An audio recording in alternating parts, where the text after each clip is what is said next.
అయితే అయితే big boss హౌస్‌లో ఇమ్మాన్యుయల్ ఏ టీమ్‌లో ఉంటే ఆ టీమ్ పక్కా గెలిచేస్తది అంతే. మనం కళ్ళు మూసుకొని చెప్పేయొచ్చు. ఇమ్మాన్యుయల్ ఏ టీమ్‌లో ఉన్నాడు? ఆరెంజ్ టీమా? అయితే ఆరెంజ్ టీమ్ విన్ అయిపోద్ది ఫస్ట్ టాస్క్ అని చెప్పేయొచ్చు మనం.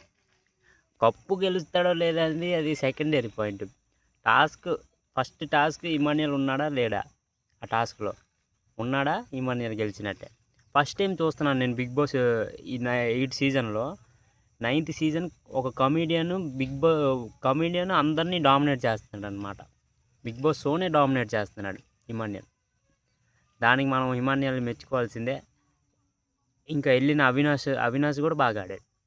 కాకపోతే అవినాష్ కన్నా బాగా అంటే విన్నర్ క్వాలిటీగా తెచ్చుకున్నాడు అనమాట ఇమాన్యుయల్. ఏమో విన్నర్ కూడా అవ్వచ్చు. కాకపోతే ఎన్ని రోజులు నామినేషన్లో లేడు కదా, అదే నాకు కొద్దిగా డౌట్ కొడుతుంది అనమాట. నామినేషన్ లేకపోతే అలాగ వస్తుంటే కొద్దిగా జనాలకి అలవాటు అవుతాడు ఇమాన్యుయల్. ఒక చుట్టూ వచ్చాడు అనుకోండి, అప్పుడు తెలుస్తుంది ఇమాన్యుయల్ కూడా నేను ఏ పొజిషన్లో ఉన్నాను అని. అది మ్యాటర్.